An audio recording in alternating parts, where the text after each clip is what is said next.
Famous 5. 5 on a Treasure Island. Chapter 2.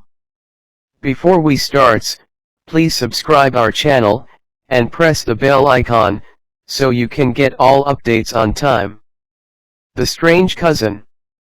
The children's aunt had been watching for the car. She came running out of the old wooden door as soon as she saw it draw up outside. The children liked the look of her at once. "Welcome to Kieran," she cried. "Hello, all of you. It's lovely to see you. And what big children." There were kisses all round, and then the children went into the house. They liked it. It felt old and rather mysterious somehow, and the furniture was old and very beautiful. "Where's Georgina?" asked Anne, looking round for her unknown cousin. "Oh, the naughty girl. I told her to wait in the garden for you," said her aunt. "Now she's gone off somewhere. I must tell you, children, you may find George a bit difficult at first. She's always been one on her own, you know. And at first may not like you being here. But you mustn't take any notice of that. She'll be all right in a short time. I was very glad for George's sake that you were able to come. She badly needs other children to play with." "Do you call her George?" asked Anne, in surprise. "I thought her name was Georgina." "So it is," said her aunt. "But George hates being a girl, and we have to call her George. As if she was a boy. The naughty girl won't answer if we call her Georgina." The children thought that Georgina sounded rather exciting. They wished she would come. But she didn't. Their Uncle Quentin suddenly appeared instead. He was a most extraordinary-looking man, very tall, very dark, and with a rather fierce frown on his wide forehead. "Hello, Quentin," said Daddy. "It's a long time since I've seen you. I hope these three won't disturb you very much in your work." "Quentin is working on a very difficult book," said Aunt Fanny.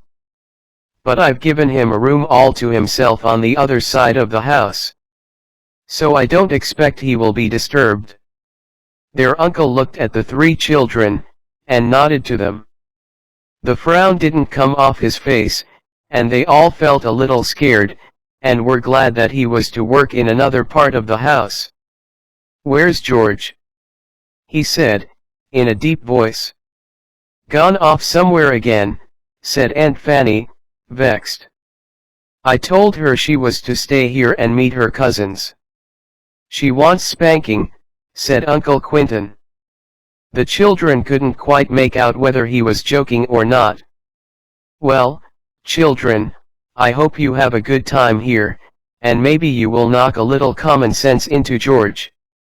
There was no room at Kieran Cottage for Mother and Daddy to stay the night, so after a hurried supper they left to stay at a hotel in the nearest town. They would drive back to London immediately after breakfast the next day. So they said goodbye to the children that night. Georgina still hadn't appeared. "I'm sorry we haven't seen Georgina," said Mother. "Just give her our love and tell her we hope she'll enjoy playing with Dick, Julian, and Anne." Then Mother and Daddy went.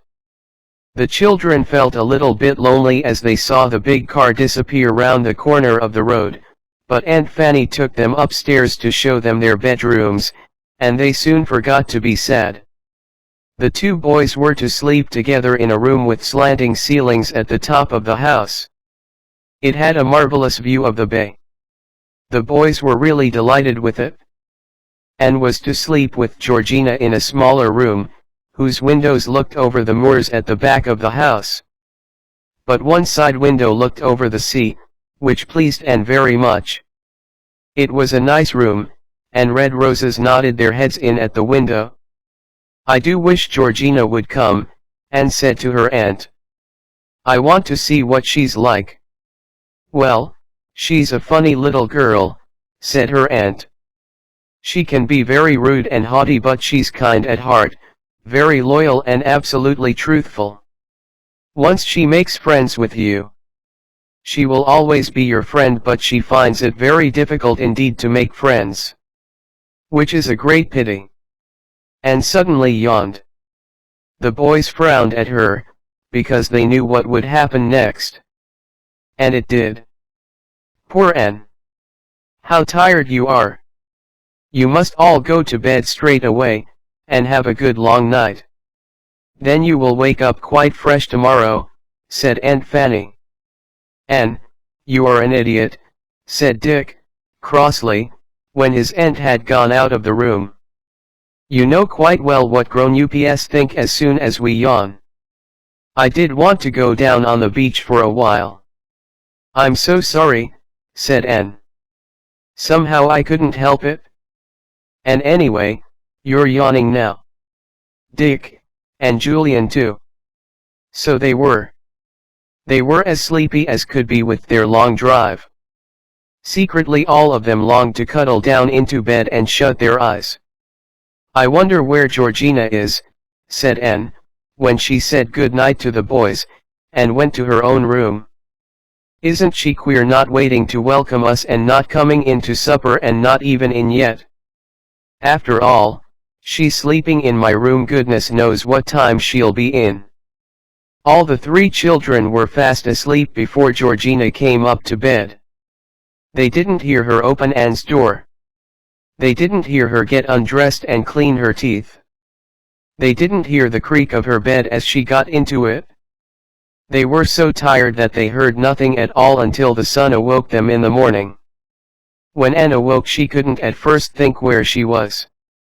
She lay in her little bed and looked up at the slanting ceiling, and at the red roses that nodded at the open window, and suddenly remembered all in a rush where she was.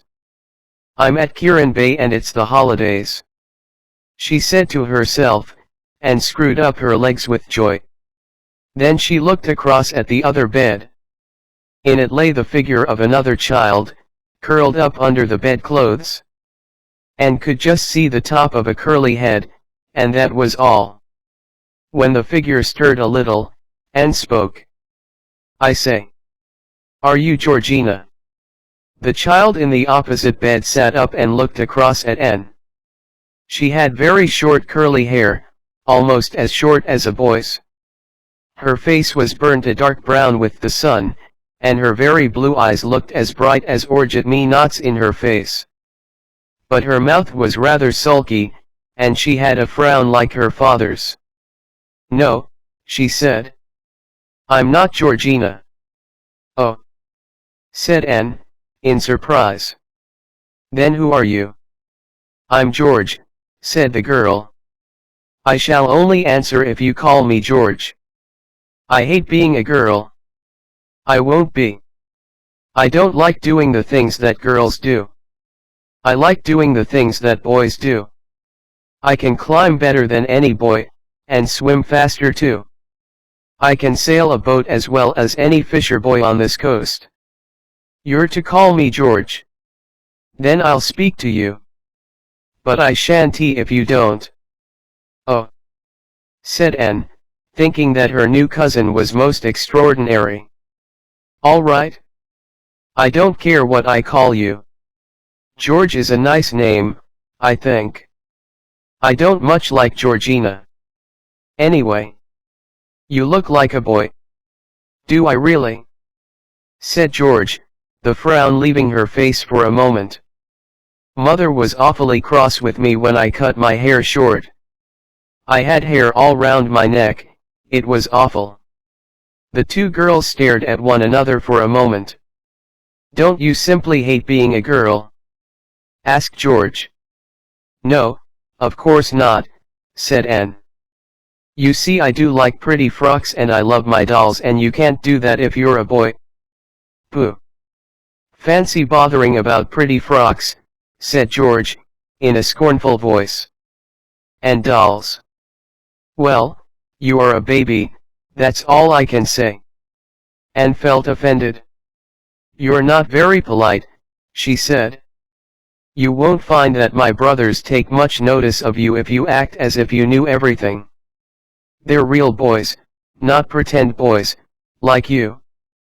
Well, if they're going to be nasty to me I shan't take any notice of them, said George, jumping out of bed. I didn't want any of you to come, anyway, interfering with my life here. I'm quite happy on my own. Now I've got to put up with a silly girl who likes frocks and dolls, and two stupid boy cousins. And felt that they had made a very bad beginning. She said no more, but got dressed herself too. She put on her gray jeans and a red jersey. George put on jeans too, and a boy's jersey. Just as they were ready the boys hammered on their door. Aren't you ready? Is Georgina there? Cousin Georgina, come out and see us. George flung open the door and marched out with her head high. She took no notice of the two surprised boys at all. She stalked downstairs. The other three children looked at one another. She won't answer if you call her Georgina, explained Anne. She's awfully queer, I think. She says she didn't want us to come because we'll interfere with her. She laughed at me, and was rather rude. Julian put his arm round Anne, who looked a bit doleful. Cheer up, he said.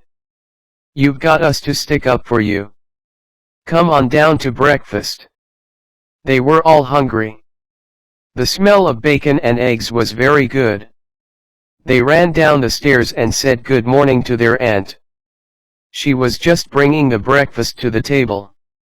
Their uncle was sitting at the head, reading his paper. He nodded at the children. They sat down without a word, wondering if they were allowed to speak at meals. They always were at home, but their Uncle Quentin looked rather fierce. George was there, buttering a piece of toast. She scowled at the three children. Don't look like that, George, said her mother. I hope you've made friends already. It will be fun for you to play together. You must take your cousins to see the bay this morning and show them the best places to bathe. I'm going fishing, said George. Her father looked up at once. You are not, he said. You are going to show a few good manners for a change, and take your cousins to the bay. Do you hear me? Yes, said George, with a scowl exactly like her father's. Oh, we can go to the bay by ourselves all right, if George is going fishing, said Anne. At once, thinking that it would be nice not to have George if she was in a bad temper. George will do exactly as she's told, said her father. If she doesn't, I shall deal with her. So, after breakfast, 4 children got ready to go down to the beach. An easy path led down to the bay, and they ran down happily. Even George lost her frown as she felt the warmth of the sun and saw the dancing sparkles on the blue sea. You go fishing if you want to, said Anne when they were down on the beach. We won't tell tales of you. We don't want to interfere with you, you know. We've got ourselves for company, and if you don't want to be with us, you needn't. But we'd like you, all the same, if you'd like to be with us, said Julian, generously. He thought George was rude and ill-mannered, but he couldn't help rather liking the look of the straight-backed, short-haired little girl, with her brilliant blue eyes and sulky mouth. George stared at him. I'll see, she said. I don't make friends with people just because they're my cousins, or something silly like that. I only make friends with people if I like them. So do we, said Julian. We may not like you, of course. Oh, said George, as if that thought hadn't occurred to her. Well, you may not, of course. Lots of people don't like me, now I come to think of it. Anne was staring out over the blue bay. At the entrance to it lay a curious rocky island with what looked like an old ruined castle on the top of it. Isn't that a funny place? She said. I wonder what it's called. It's called Kieran Island, said George, her eyes as blue as the sea as she turned to look at it. "It's a lovely place to go to. If I like you, I may take you there someday. But I don't promise. The only way to get there is by boat." "Who does the funny island belong to?" asked Julian. George made a most surprising answer. "It belongs to me," she said.